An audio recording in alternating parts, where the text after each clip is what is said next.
Okay. Brad Pitt.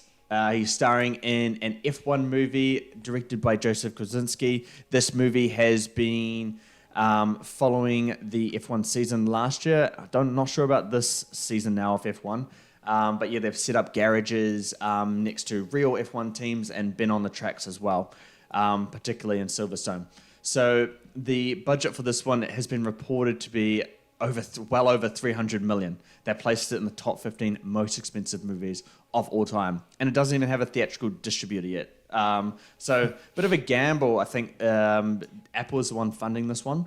But yeah, well over 300 million. You can kind of see why. They're doing new technology, the smallest IMAX camera in the cockpit of an F1 car, which is really big stuff considering the limited space, the heat that can really build up in those areas of the car.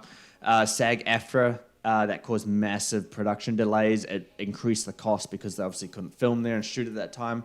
But a lot of the additional costs have been using like real F2 cars. They've been adapted to resemble the F1 machinery that we see on the track at times. But, there's also licensing to be able to use the image of the F1 teams being present at Grand Prix weekends and being on the track, training, actors and driving. It's all increased to a massive budget. But to break even, and this is to avoid loss of money, it would need to make 750 million to 900 million. So, Nan, my question to you, mate, can it do that? Can it make that figure? If you chuck the words Fast and Furious, maybe, because that's the only racing film that can reach those sort of heights. Oh, could you imagine? But nah, I think this one's going to be I wouldn't say a bomb, because I don't think it will bomb. It's just that the cost to make this film was just stupidly high. That it will probably end up being a good movie and a great movie, but I don't know if it's going to reach that 900 million. Racing is somewhat of a niche market if you don't have it unless you're a boy racer. Gran Turismo, that didn't do that well at the box office. It did okay. And this could be tagged into the similar sort of, Gran Turismo sort of thing. Even Sienna and all those previous F1 movies as well, they haven't performed that well at the box office in terms of these numbers. So its back is definitely against the wall. And yeah, I don't know how they're going to... I have no idea how they're going to... Because if they market it, it's just another cost. So I have no idea how they're going to do it. Like, how they're going to get that... How they're going to make money.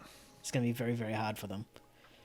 It's going to be hard. You're going to have to do some sort of, really good streaming deal there. This movie has to be good. I mean, I don't know if it is, but Top Gun Maverick might be lightning in a bottle for something like this because, jet fighters, that's a really niche market, even more so than Formula One or racing. And what did they get? It got up to 1.5 billion, 700 million in the States alone. But that was due to a massively, really, really good word of mouth and the movie just being a great cinematic experience overall. And I'm not doubting that this movie can get there. At the end of the day, they share the same directors with it being Joseph Kosinski at the helm. So I believe he can allow us to have a really great, cinematic experience. IMAX cameras making it really immersive and allowing us to really get into, the driver's seat for portions of this movie. If the movie's good and the story is great behind it, it can, but the odds are against its favor, I think. Yeah, it's going to be really tough to do that. I think something like Top Gun Maverick is lightning in a bottle. Very, very hard to replicate, but it has the potential. I'll say that much at least. Yeah. But yeah, what do you guys think about this? This is one of the most expensive movies of all time. I'm sure you're excited for it because it just sounds like a really great project to put on the screen. But did they spend way too much on this? Will it break even? Let us know your predictions down below. Okay.